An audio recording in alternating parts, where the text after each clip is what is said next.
Assalamu alaikum. I am Dr. Mohammad Idris. Our course is Introduction to Statistics and Probability. Now, this is lecture number 10. It's about permutation and combination.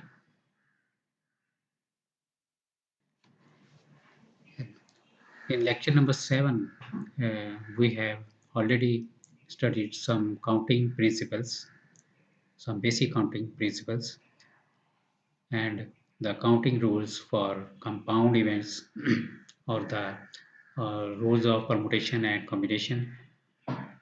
We have studied basic principle, which is known as basic counting principle, and also the definitions of permutation and combination. That's we have studied in lecture number 7. The basic counting principle is this one. Here is an example. If an operation consists of two steps, of which the first can be done in m ways, and each of these the second can be done in n ways, then the whole operation can be done in m into n ways. यानी अगर एक operation जो है उसके m veg हैं करने के, तो उसके हर पार्ट के अगेंस्ट n वेज होंगे दूसरे ऑपरेशन को करने के, तो टोटल वेज हो जाएगा m इंटू n वेज. ठीक है. जैसे कि अगर हम कॉइन और डाई उसको अगर आप रोल करते हैं तो कॉइन के चांसेस जो है ना वो हेड या टेल होते हैं, और जो डाई है उसको अगर आप रोल करें या उसको थ्रो करें तो उसके चांसेस 1 2 3 4 5 6 तक उसके चांसेस हैं. तो दोनों इवेंट्स के कंबाइंड चांसेस जो है ना वो क्या हो सकते हैं, यानी अगर आप दोनों चीज़ों को एट ए टाइम थ्रो करते हैं, कॉइन और डाई को, तो आपके पास चांसेस होंगे H1 H2 H3 H4 H5 H6, यानी हर हेड के साथ, हर कॉइन की हर एक चॉइस के साथ आपके पास आएंगे डाइस के चांसेस 1 2 3 4 5 6. सिमिलरली टेल के साथ भी ऐसे ही आएगा. टेल के साथ भी 1 आ सकता है, टेल के साथ 2 भी आ सकता है, और टेल के साथ 3 आउट आ सकता है. यानी कि अगर आप कॉइन और डाई को अगर आप रोल करते हैं, उसको आप थ्रो करते हैं, तो आपके पास चांसेस होंगे, जो आउटकम्स हैं वो क्या आ सकती हैं, यानी कि उसमें H1 आ सकता है, H2 आ सकता है, H3 आ सकता है, H4 H5 H6. तो 6 चांसेस डैट के साथ आ गए, और जो टेल के साथ जो है वो भी 6 चांसेस होंगे, T1 T2 T3 T4 and T6. तो टोटल चांसेस आप देखें 12 होंगे. So this you can find by multiplying the outcomes of the two cells. For example, the coin के आपके पास 2 चांसेस हैं, और जो डाई है उसके आपके पास 6 चांसेस हैं, तो उनको मल्टीप्लाई करने से आपके पास टोटल नंबर ऑफ वेज आ जाएंगे. So this is the basic counting principle. तो ये लास्ट लेक्चर में भी आपने पढ़ा था, ये counting principle, basic counting principle. उसके बाद परमुटेशन एंड कॉम्बिनेशन भी स्टडी किया था. और these counting principles are also known as combinatorial methods. Combinatorial study भी एक मैथमेटिक्स में एक बड़ी अच्छी स्टडी है, ठीक है, जिसमें हम देखते हैं कि नंबर ऑफ चांसेस जो है ना वो कितने हैं, कौन सी चीज़ कितनी दफ़ा वो अगर कर सकती है.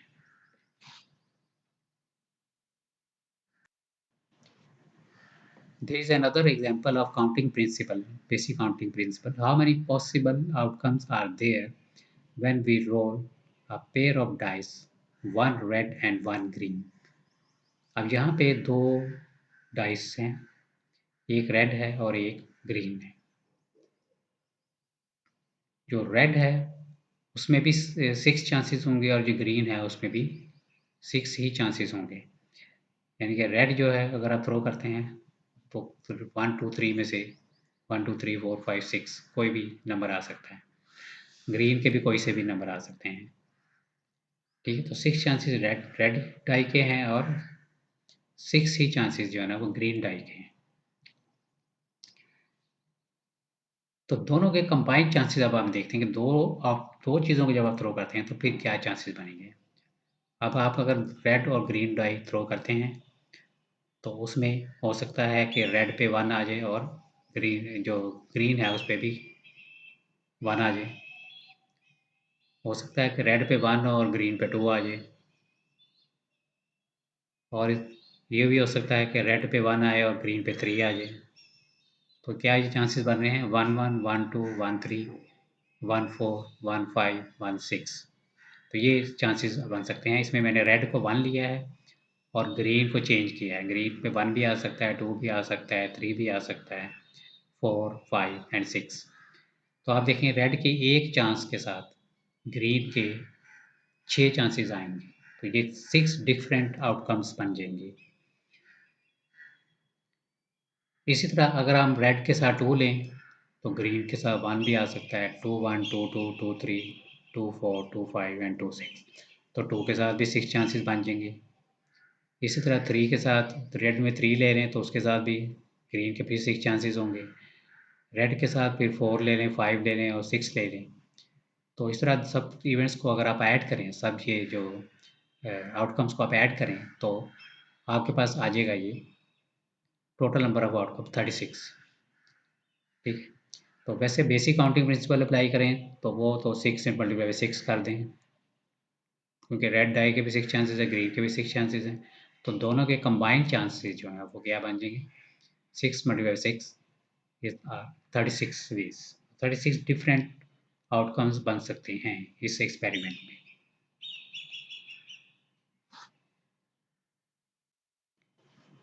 नेक्स्ट एक और एग्जांपल है इसी से रिलेटेड है, जो कि काफ़ी रियल लाइफ एप्लीकेशन भी है। In how many different ways can one answer all the questions of true false test consisting of 5 questions, 12 20 questions and n questions। अगर एक टेस्ट है उसमें अगर 5 क्वेश्चंस हैं तो उसके कितने डिफरेंट पॉसिबल आंसर्स हो सकते हैं, ये this we have to find. देखें अगर ट्रू फॉल का एक क्वेश्चन होता है तो उसके 2 चांसेस होते हैं, यानी या तो वो ट्रू करेगा या फिर फॉल्स करेगा। यानी अब ट्रू पर टिक लगाएगा या फिर फॉल्स पे वो टिक लगाएगा। ठीक है। इसमें इसके 2 चांसेस हैं एक क्वेश्चन के। और अगर 2 क्वेश्चन हो, अगर 2 क्वेश्चन आ जाए तो फिर चांसेस कितने होंगे,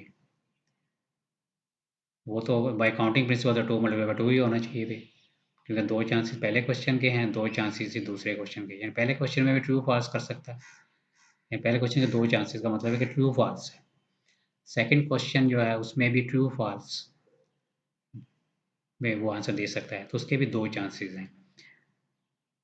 तो इस तरह थर्ड क्वेश्चन के भी 2 ही चांसेस हैं, फोर्थ के भी 2 ही चांसेस हैं और 6 क्वेश्चन है उसमें भी 2 ही चांसेस हैं true false.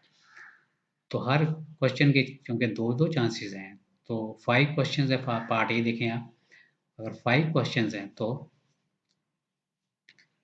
2 multiply by 2 multiply by 2 multiply by 2 power 5 यानी 2 जो है वो 5 टाइम्स आएगा। तो ये total number of chances 2 power 5 बन जाएगा। That will be 32 base. ठीक है। तो इसमें भी वही देखें हमने किया, बेसिक काउंटिंग प्रिंसिपल अप्लाई किया है, नंबर ऑफ चांसेस से मल्टीप्लाई किया है। अब एक क्वेश्चन के 2 ही चांस है ट्रू फॉल्स हैं, हर क्वेश्चन के 2-2 ही चांसेस हैं तो 2 मल्टीप्लाई बाय 2 हम करते गए।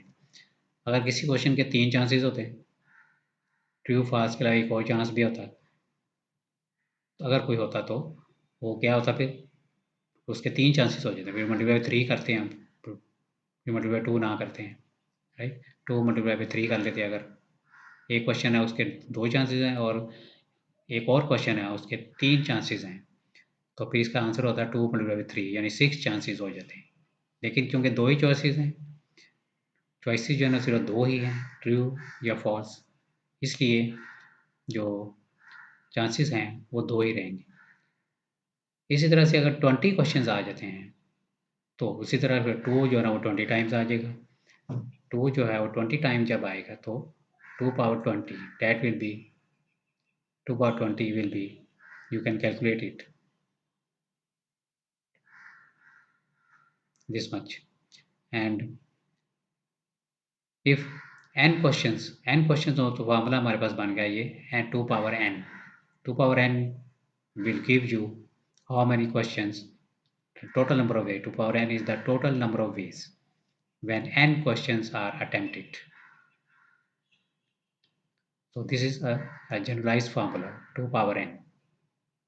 यानी किसी भी क्वेश्चन को आंसर देने के अगर 2 चांसेस हैं तो 2 पावर n बनेगा, और अगर 3 चांसेस होते तो फिर क्या बनता?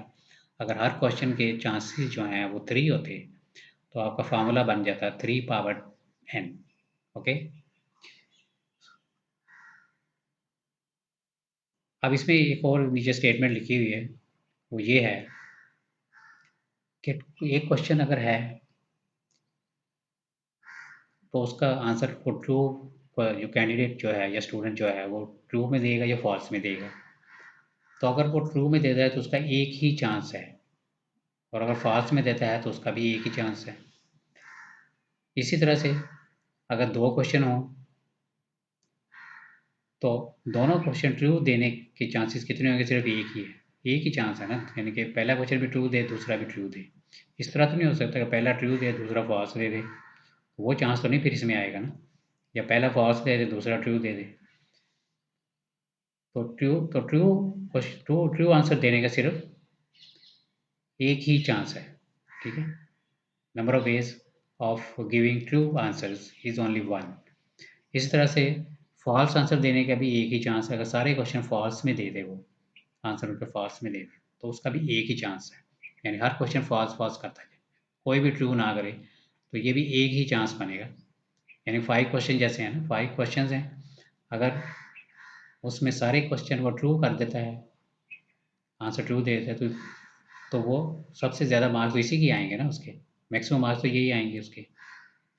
फिर अगर उसमें से कोई फॉल्स कर देता है तो मार्क्स कम हो जाएंगे. इट मीन्स के मैक्सिमम मार्क्स उस वक्त आएंगे जब वो सारे क्वेश्चन ट्रू देगा, और वो सिर्फ एक ही चांस है कि सारे क्वेश्चन ट्रू देने के.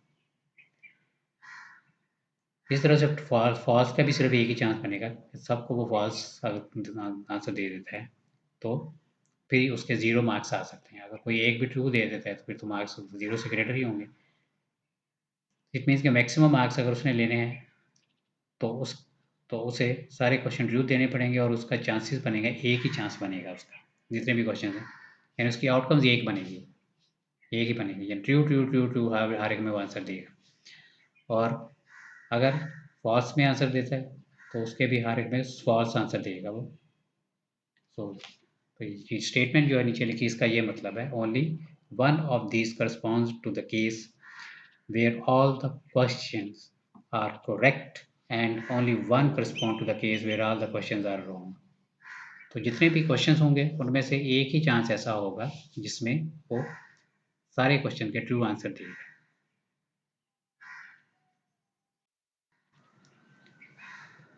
तो नेक्स्ट टॉपिक परमुटेशन, या ऑलरेडी आप इसकी डेफिनेशन पढ़ चुके हैं, इसको जस्ट थोड़ा सा रिवाइज करके तो एग्जांपल इसकी करते हैं हम.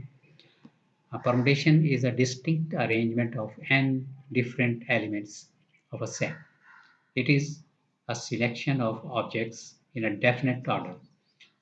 तो परमुटेशन जो है ना, इसमें असल में अरेंजमेंट जो है वो ऑब्जेक्ट्स की हम लेते हैं,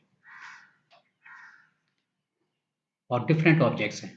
अगर रिपीटेड ऑब्जेक्ट्स होंगे तो वो जो अरेंजमेंट्स हैं वो कम हो जाएंगी. फिर अगर ऑब्जेक्ट को रिपीट हो रही है तो उसकी अरेंजमेंट्स कम हो जाएंगी, होगी तो वो परमुटेशन ही है. लेकिन परमुटेशन निकालते असल में डिफरेंट एलिमेंट्स की हैं. रिपीटेड ऑब्जेक्ट्स की भी निकाल सकते हैं, लेकिन परमुटेशन का मतलब ही यही है कि आप जितने भी डिफरेंट ऑब्जेक्ट्स हैं उनकी आप परमुटेशन निकालते हैं.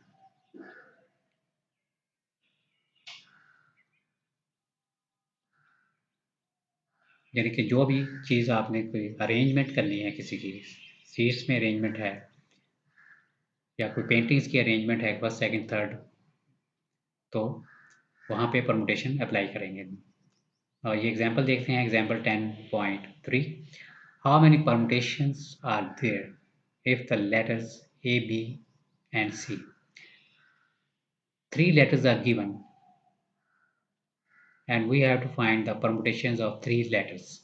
यानी कि 3 पर्सन आप कह लें इसको, ठीक है, या थ्री ऑब्जेक्ट्स हैं आपके पास, उनकी अरेंजमेंट आपने करनी है, या 3 पर्सन और उनकी सीटिंग आपने करनी है। तो आप देखेंगे कि पहले कौन सा पर्सन आना चाहिए, सेकंड पे कौन सा आना चाहिए, थर्ड पे कौन सा आना चाहिए। तो इसकी 6 डिफरेंट अरेंजमेंट्स बनती हैं। एक ये देखें, ABC एक अरेंजमेंट हो सकती है, और ABC है तो ये ACB भी हो सकता है, तो ये सेकंड अरेंजमेंट आ जाएगी।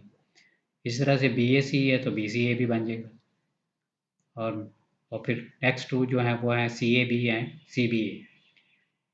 ठीक है, तो ये देखें, ये 6 जो मैंने अरेंजमेंट लिखी हैं ये सारी डिफरेंट हैं। इट मीन ये 3 लेटर को अरेंज करने के 6 से ज़्यादा चांसेस नहीं हो सकते। टोटल चांसेस इसके जो है 6 होंगे। तो इसको इस तरह भी हम कर सकते हैं, अगर हम बेसिक काउंटिंग प्रिंसिपल यूज़ करें। Since there are 3 choices to select a letter for the first position, then 2 of the second position leaving only one letter for the third position. The total number of permutations will be 3 multiplied by 2 multiplied by 1. यानी कि जो पहला letter आप choose करें, यानी 3 person है ना, तो पहले अगर कोई 3 में से कोई भी एक पर्सन आप चूज करके उसको फर्स्ट सीट पे बैठा देते हैं, यानी कि पहले पर्सन के जो चांसेस है वो 3 होंगे, क्योंकि 3 में से कोई एक ले रहे हैं ना। तो पहले पर्सन में ए भी आ सकता है, बी भी आ सकता है, सी भी आ सकता है। जैसे कि ये अरेंजमेंट जो लिखी हुई हैं उसमें आप देखें फर्स्ट पोजीशन पे ए भी है, बी भी है, और फर्स्ट पोजीशन पे सी भी है। इट मीन्स कि फर्स्ट पर्सन को सिलेक्ट करने के चांसेस होंगे 3।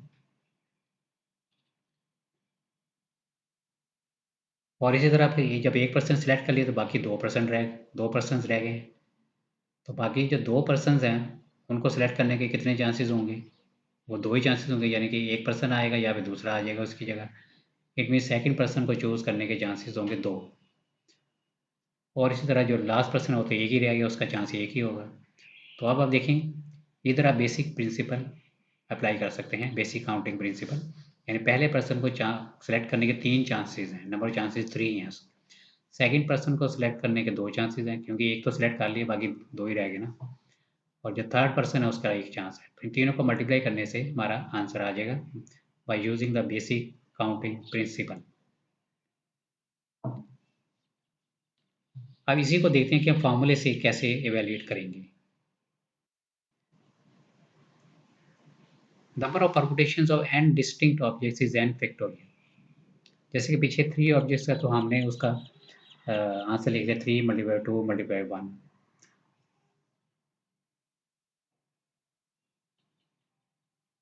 तो इसको 3 मल्टीप्लाई 2 मल्टीप्लाई 1 ये मल्टीप्लिकेशन ऑफ नंबर्स है, इसको फैक्टोरियल फॉर्म में भी हम लिख सकते हैं। कैलकुलेटर में भी ये बटन फैक्टोरियल का होता है, इस वजह से भी आप फैक्टोरियल कैलकुलेट कर सकते हैं। यानी कि अगर 5 multiply 4 multiply by 3 multiply by 2 multiply 1 अगर आपने इन नंबर्स को मल्टीप्लाई करना है तो आप फैक्टोरियल यूज़ कर सकते हैं, डेट विल बी 5 फैक्टोरियल। इस तरह से अगर n नंबर्स हैं तो उसके लिए n फैक्टोरियल होगा, यानी कि n नंबर्स को मल्टीप्लाई करने का फॉर्मूला है ये। तो n फैक्टोरियल का मतलब ये है कि n multiply by n minus 1 multiply by n minus 2 and last में 3 2 1 आ जाएगा।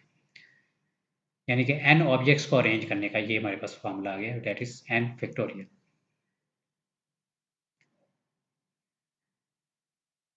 सो there are n factorial different ways. जैसे कि ये एग्जांपल नीचे लिखी हुई है, 1 फैक्टोरियल जो है 1 होता है, 2 फैक्टोरियल 2 है, and 3 factorial 4 factorial, and the n factorial is this one. तो इस तरह से फिर हम एक फैक्टोरियल को यूज़ करके हम परम्यूटेशन का ये फार्मूला भी बना सकते हैं, जिसमें से अगर आपके पास ऑब्जेक्ट्स n हैं और उनमें से सारी ऑब्जेक्ट्स आप नहीं सेलेक्ट करते हैं, उनमें से कुछ ऑब्जेक्ट्स की अरेंजमेंट हम निकालते हैं। यानी कि अगर आपके पास पर्सन 10 हैं और हम निकालते हैं 5 पर्सन की अरेंजमेंट, या उनमें से 5% हम सेलेक्ट कर लेते हैं, 10 पर्सन में से 5% अगर आप सेलेक्ट कर लें, ठीक है, तो इसमें 10 में से हम 5 की अरेंजमेंट निकाल रहे हैं, तो वो भी हम निकाल सकते हैं सारे ऑब्जेक्ट्स को हम नहीं ले रहे हैं, then the permutation of n distinct objects taken r at a time are given by npr equal to n factorial over n minus r factorial। तो r इसमें 0 होगा तो np 0 1 लेते हैं। वैसे कि ज़ीरो अरेंजमेंट होती नहीं है, ये तो परमुटेशन इसकी नहीं होगी, लेकिन फॉर्मूले से ये कैलकुलेट कर सकते हैं। 0 फैक्टोरियल जो है वो 1 हम लेते हैं। np n के इक्वल है, np2 जो है that will be n into n minus one, np3 is n into n minus one, n minus two, and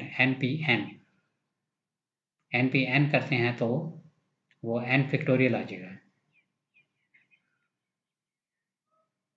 npn will be n factorial and npn minus 1, this is also n factorial।